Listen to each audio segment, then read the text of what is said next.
Hello and welcome back to the channel.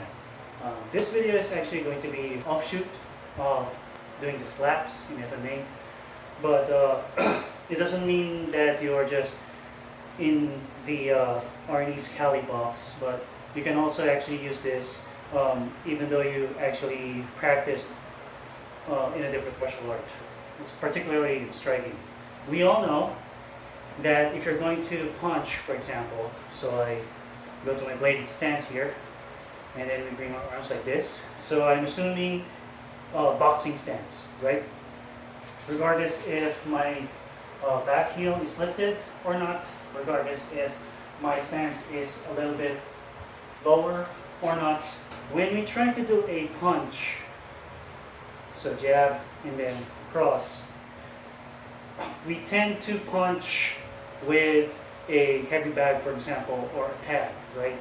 So that we can actually feel the impact of our punches regardless of what angle of our punches are. In this case, what we're just going to do is to include the slap. First I'm going to demonstrate it, and then I'm going to break down the pros and cons when doing it, because it's really important to understand that you should not use this as a main tool per se, but just as a substitute tool to the tools or training methods that you're already doing. So it's very simple. You want to have your two big knuckles of your fists, so we're closing here, these two, so your index knuckle and your middle knuckle hit the palm of your hand, like so, okay? So at first you want to do this, sort of like what a lot of action stuntmen do, like so, right? This is what they do sometimes before anything goes down. But instead of actually having your fist in a position like this, where your knuckles are facing up, you turn your knuckle so that your palm is facing down on the floor. So instead of doing this, you do this, okay? Also, instead of having your entire fist, or should I say all of your knuckles flush, you want to focus on these two knuckles, your index knuckle and your middle knuckle, to just touch or hit the palm of your hand. Do that very slowly if this is your first time, like so. You know that you got it right when you're actually hearing sound of a slap, similar to, but you're basically doing this, as you can hear, okay? That's what you want. Now for strength, if your palms are really tough and you can actually tolerate the pain, you can punch a bit harder, right? So. Also do this with your left and right, okay? If I've done it with my right, hitting with my left palm, now I'm doing it on my right hand, right palm, hitting it with my left fist, like so, okay? Doesn't matter how loud the slap is, so long as you can hear a slap once you do this, okay? Instead of actually having both hands meet each other, like so, you now have to have your palm hand, in this case my left, be still so that your right fist this time will do the moving, okay? If you have a tendency to actually drop your fist like this after touching your palm, that's okay. We're actually going to correct that in a little bit. Do it also with your left. Now, once you've done that on a hooking motion, so we first practice the hook, okay? We're now actually going to do this with straights. Straights meaning your jab, your right cross. It doesn't matter if you're actually doing multiple jabs or doing straight right crosses, right? So, for this instance, you would want to have your palm a bit closer in front of you first, because you don't want to immediately extend your fist, right? So, like what we did with the previous one, you just have your palm right in front of you, but hold it as still as possible, and then just try to punch that, focusing on your two main knuckles, your index knuckle and your middle knuckle. If you're comfortable with this distance, try to increase the distance of your palm. Punch there. If you're already satisfied with that, further extend the reach. Eventually you're actually going to reach maximum distance, but this time you're not going to just extend the arm, you're not going to do some kind of pivoting, right? So you're going to pivot your foot, in turn will pivot your hip, and once your hip pivots or turns, your shoulder will automatically follow, and then your fist will automatically extend. Because if you don't pivot your foot, your arm will just reach up until here. See how huge the gap is between my palm and my fist? Whereas if I pivot, it now reaches. Okay? Like so. Again, focusing on your index knuckle and your middle knuckle when doing this. Same thing with your left side, although you're actually not going to be able to practice it on the jab for now. So you're actually going to be in a southpaw stance if you're righty, and do the same concept. So if you're not comfortable yet, do it on small distance. Once you're comfortable, reach up until you reach the furthest distance. Just try to extend it, and then practice the concept. That's it. Now, if you're used to that, you can now do this kind of free flow. You can choose to apply more strength, meaning apply more power as you would normally do, like so. Okay? Or you could do some kind of light taps. You can speed the progress when doing this.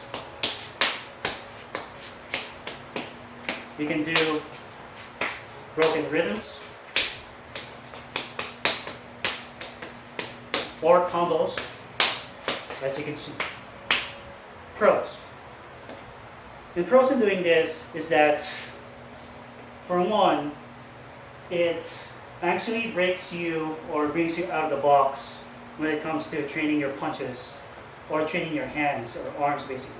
Because if you're actually going to practice it on a bag or a dummy, you are constrained in doing your punches or practicing with your arms, hitting the bag or the dummy with doing this, right? The problem of doing this normal boxing practice thing is, it teaches you to have one hand on your person as a guard to help you guard your face or guard your body, parry, and whatnot, right? And your other hand is extended. For example, let's say you do a jab, and then go across, hook, uppercuts, or hooks to the body, or hands, what have you. One hand is extended, the other hand is on your person. The pros in doing the slap is that, yes, I know we're actually going to go with the negative of this, is that your hand, instead of actually having it on your person to protect your weak side per se, you're using your other hand as an additional offense. So, before, you're just hitting the bag and the dummy with one hand at a time. This one actually trains you to use your other hand as a support. So that, for example, you're holding a shoulder of your opponent, or you're holding the head of your opponent, and then you just smash it, right? Or you hold the elbow of your opponent to nudge them a bit, because they're actually turtled up on one side. You just turn them slightly, and then you hit the center of the body, for example. Or there's a clear path or clear line for you to do an uppercut, like so. Okay. Also, it incorporates your support hand to immediately be your quick offensive tool as a quick follow-up after your initial strike. Okay, like so, and vice versa. So, say for example, I use my left hand again as a support, as with an open palm. My right hand now does a punch. I hit it immediately. My left hand now, since I brought my palm, my left hand towards me after the hit, after the initial hit, like so, right?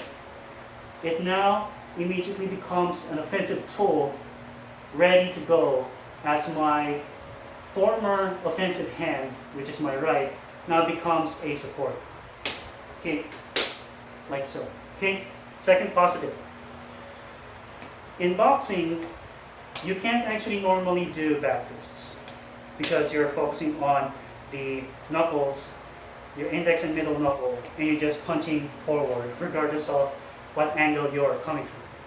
Here, with using the palm, you can actually be a lot more flexible. See, right here. So instead of actually going for the orthodox right straight or right cross, I can actually do a back fist. Like so, okay? So if you're actually going to go for offense, your hand is a support, the one with open palm, you can actually do a back fist like this. And again, the continuous flow is right there. Third, because of this, you're actually going to be practicing a lot more on the agility side when it comes to practicing your strikes with the arms, okay? Like so.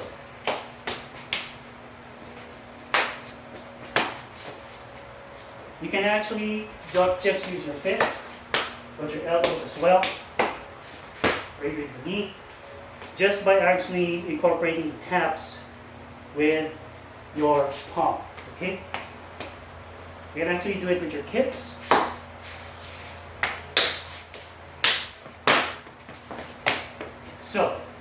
So those are the positives. The cons. Now this one's a doozy. First, depending on the power that you deliver when actually practicing this, you're actually going to hurt your palm. So you need to still be as controlled as possible. Whereas if you actually hit the bag or the dummy, you can actually go full power as you so choose, because you're just hitting the bag. And that's actually a very good tool to gauge the power delivery that you're using, so that you'll be able to feel some kind of a feedback, no holds barred. Whereas if you actually focus more on the palm and you actually intently deliver power, like around 70%, you're actually going to basically hurt your hand, sustain injuries in the process, what have you. So keep in mind that. Second is the second negative is that it's the converse of the first positive, where if you are not careful enough in practicing these, right? Notice that my guard is down, regardless of where I hit. So if I hit again with my right cross, and I do the slap, my left side is open. If I actually hit with my left, and I use my right hand for slapping, my right portion is open. So if your two hands are not, if one of your hands is not on your person, you don't have any guard, you're actually open, so there's increased so-called risk when it comes to doing this. But if you're actually going for a full-on offense, and you actually know the next step on the combos that you're doing, then it's a give or take, right? Either you would want to have one side of your body have a guard, for example, so that you can prepare for any kind of unexpected defense, regardless of what side, or you can just smother your opponent with your offense, hoping that they don't have any kind of counterattack. So depends on the experience that you had on your sparring or on your fights. Uh, you would choose either or on the right times, at the right paces, on the right situations. You don't need to always be turtle up or always have your hand up. I know a lot of instructors would disagree with this. You don't need to always have one hand or one arm with you in your person for defense. But if you're actually very confident and you know that it's actually going to be a thorough way to end the situation, end the fight, then doing two hands and direct barrages to your assailant for you to stop the threat might be a very good idea. So it depends. So the third con about this is that this is not a good substitute when it comes to sparring. I know. Sparring is still the best method or the best pathway for you to actually train or implement everything that you know when it comes to applying all of your techniques. It's one of the best testing tools that you could use, and it's also preferred to actually gain a bit more experience because you would actually have to learn how to retract your punches, learn the feel of what the human body is. So if you actually punch to the body of your training partner, for example, your stance might not be like this. Maybe you actually need to be a bit deeper. Maybe you need to turn your punch, because even though you try to hit their body, you might hit the elbow, you might hit their knees, you might hit their ribs, or you might hit their hands and both of your hands clash. It happens. So even though you're actually hitting yourself with the slaps, it doesn't mean that this is a good substitute for sparring. Okay? You need to spar. You have to spar in order to test your techniques, as well as to test all of your martial theories in your head, and to actually answer a lot of questions of your what ifs. Okay? So spar outside of the bag training, outside of your dummy training, outside of the forms training, and even outside your shadow boxing. So there you have it. This is a small method that I actually incorporate in my training whenever I actually can't or don't have any option to hit the bag or a dummy, or even if I can't spar. It's a very good training tool to keep my training senses sharp, as well as to actually open a plethora of things when it comes to my training, both in offense and defense. In FMA, there's the gunting motion, right? The scissoring motion, where you primarily do this, and there's also the open and close concept, and this is where it actually comes from. You'll be seeing a lot of practitioners of any kind of martial art really that actually practice this in different kinds, shapes, and forms. But the main gist is you're using the palm of your hand or the slapping technique as one of your training tools to actually give you feedback, even for just a bit, on your proper striking, okay? Regardless if you're using an elbow, regardless if you're using a fist, or your knees, okay? So hopefully this training method has helped you even in the smallest way possible. Always train safe and take it.